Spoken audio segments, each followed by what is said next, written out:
आज की इस वीडियो का हमारा टॉपिक रहेगा द सरमन एट बनारस, यानी बनारस में दिया गया उपदेश। सरमन का मतलब होता है उपदेश, और ये उपदेश किससे रिलेटेड है? भगवान गौतम बुद्ध से। भगवान गौतम बुद्ध के बारे में एक बात आप जानते होंगे कि गौतम बुद्ध का नाम शुरू से गौतम बुद्ध नहीं था। गौतम बुद्ध नाम उनको बाद में दिया गया था। पहले उनका नाम था सिद्धार्थ गौतम। भारत के उत्तरी इलाके में इनका जन्म हुआ था, नेपाल के आसपास। जब ये पैदा हुए थे तो इनके लिए एक ग्रेट प्रेडिक्शन हुई थी, एक भविष्यवाणी कि या तो ये जग जीतने वाले बहुत बड़े राजा बन जाएंगे या फिर एक सन्यासी बन जाएंगे। दोनों में से एक चीज होगी। और एक पिता को क्या चाहिए होता है भाई? एक बाप क्या चाहेगा कि मेरा बेटा राजा ही बने। सन्यासी कौन चाहेगा कि मेरा बेटा जाके सन्यासी बन जाए? तो इनके पिताजी ने क्या किया, इनको सारी चीजें घर में ही मुहैया करवा दी। इनकी स्कूलिंग घर में हो गई, इनका खेलना कूदना घर में हो गया, ताकि ये बाहर जाए ही नहीं, जिससे ये सन्यासी बन जाएं। शादी भी हो गई पिताजी की देखरेख में, और बेटा भी हो गया। अब लगभग 25 साल की एज तक इनको कोई प्रॉब्लम नहीं थी लाइफ में। इनको ये पता भी नहीं था कि बाहर की दुनिया में क्या होता है। और क्योंकि ये एक राजकुमार थे तो इनको सारी चीजें घर पर ही मिल जाती थी। किसी चीज के लिए इनको स्ट्रगल नहीं करना पड़ता था। और इनके पिताजी ने जानबूझकर इनको किसी भी ऐसी चीज के बारे में नहीं बताया था जो दुनिया में होती है, गलत चीज। जैसे इंसान पैदा होने के साथ साथ क्या क्या दुख झेलता है, गरीबी अमीरी के बारे में नहीं बताया था। इवन इनको यह भी नहीं पता था कि इंसान मरता भी है। कुल मिलाकर सिद्धार्थ गौतम को इन सारी चीजों से अलग करके रखा गया था। अब दोस्तों, एक दिन क्या होता है, ये महल से बाहर चले जाते हैं। जब ये बाहर जाते हैं घोड़े पर बैठकर, तो इनके साथ में एक आदमी होता है जो इनको बाहर ले गया होता है। तो इनको रास्ते में क्या दिखता है? एक आदमी दिखता है जो बहुत बीमार होता है। ये उस आदमी को देखते हैं और अपने साथ वाले आदमी से, जो इनको लेकर आया था बाहर, उससे पूछते हैं कि ये क्या है। तो वो बोलता है कि ये बीमार आदमी है। तो पहली बार सिद्धार्थ गौतम को बीमारी के बारे में पता चला कि इंसान बीमार भी होता है। उसके बाद में ये एक ओल्ड मैन से मिलते हैं, एक बूढ़े आदमी से। बोले ये क्या है? बताता है कि ये एक बूढ़ा आदमी है। यानी पहली बार सिद्धार्थ गौतम को पता चला था कि इंसान बूढ़ा भी होता है। उनके दिल पर यह बात जाकर लगी कि आज तक ये चीजें उन्हें बताई क्यों नहीं गई।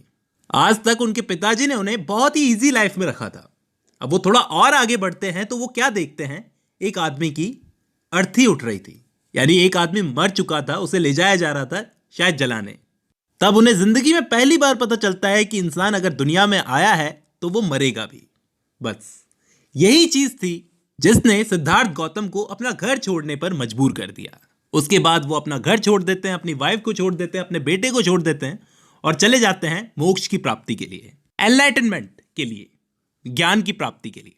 और फिर घूमते घामते भटकते भटकते ये जाकर बैठते हैं एक पीपल के पेड़ के नीचे।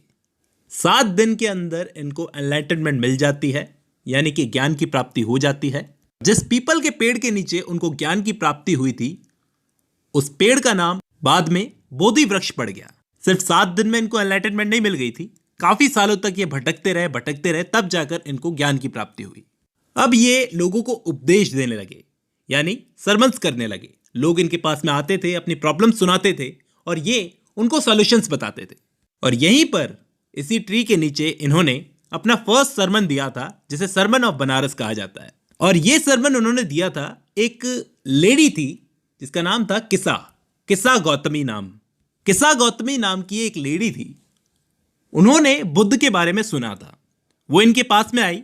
दरअसल उस लेडी के साथ में एक ट्रेजेडी हो गई थी। ट्रेजेडी क्या हुई थी कि उसका बेटा मर गया था बहुत ही कम उम्र के अंदर, और वो इस चीज को बर्दाश्त नहीं कर पा रही थी।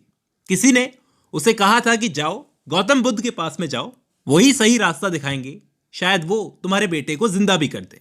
तो इसी उम्मीद में वो गौतम बुद्ध के पास में आती है और आकर बोलती है कि मेरा बेटा मर चुका है, उसे जिंदा कर दो। यानी वो औरत किस्सा गौतमी ये एक्सेप्ट नहीं करना चाह रही थी कि मौत एक सच्चाई है जो सबको आनी है। वो अब भी उम्मीद रख के बैठी थी कि उसका बेटा कैसे ना कैसे करके जिंदा हो जाए। तो भगवान गौतम बुद्ध के पास जाकर बोलती है कि मेरी मदद करो, मेरे बेटे को जिंदा कर दो, आप जो बोलोगे वो मैं करूंगी। तो गौतम बुद्ध बोलते हैं ठीक है, मैं इसे जिंदा कर दूंगा, लेकिन मुझे इसे जिंदा करने के लिए एक मुट्ठी राई चाहिए, राई के दाने। बोलो ला सकती हो? तो वो बोली बिल्कुल। लेकिन गौतम बुद्ध ने कहा कि एक शर्त है, तुम्हें राई के दाने ऐसे घर से लाने होंगे जहां पर आज तक कोई भी मरा ना हो, कोई दुख में ना हो उस फैमिली में, या कोई बीमार ना हो। इन तीनों चीजों में से एक भी चीज किसी फैमिली में किसी सदस्य को ना हो तो फिर उस घर से राई के दाने ले आओ, मैं तुम्हारे बेटे को जिंदा कर दूंगा। किस्सा गौतमी ने इस शर्त को सुना और कहा, मैं पूरी कोशिश करूंगी। वो जाती है, घर घर जाकर पूछती है। जिस किसी भी घर में वो गई, जाकर उसने पूछा कि एक मुट्ठी राई के दाने मिलेंगे, तो सबने कहा कि हाँ जरूर मिलेंगे। लेकिन उसे एक भी घर ऐसा नहीं मिला जहां पर कोई मरा ना हो, कोई सफर ना कर रहा हो और कोई बीमार ना हो। उसे एक भी घर ऐसा नहीं मिला जहां पर कोई मरा ना हो।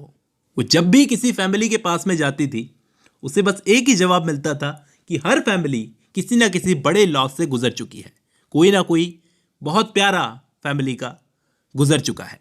यानी उसे बहुत जल्दी ये एहसास हो जाता है कि वो कभी भी किसी भी ऐसे इंसान को नहीं ढूंढ पाएगी, ऐसी फैमिली को नहीं ढूंढ पाएगी जहां पर किसी की डेथ ना हुई हो।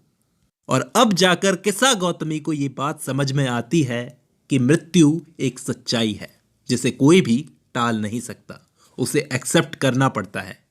अकेली मैं नहीं हूं जिसे ये दर्द बर्दाश्त करना पड़ रहा है, जिसके बेटे की डेथ हो गई है। मुझे अपने बेटे की डेथ को एक्सेप्ट करना पड़ेगा। गौतम बुद्ध ने ये चीज इसलिए की क्योंकि गौतम बुद्ध अगर डायरेक्टली उसे ये चीज बोल देते तो उसे समझ में नहीं आती। उसने खुद इस चीज को एक्सपीरियंस किया और वो ये चीज समझ गई कि मृत्यु एक सही सच्चाई है जिसे कोई बदल नहीं सकता। इस बनारस के सरमन में यही बात की गई है कि जो आया है उसे जाना है और उसे एक्सेप्ट करना होगा। यहीं पर यह कहानी खत्म होती है दोस्तों, ये चैप्टर भी खत्म होता है। उम्मीद करता हूं आपको समझ में आया होगा। आज की इस वीडियो में बस इतना ही।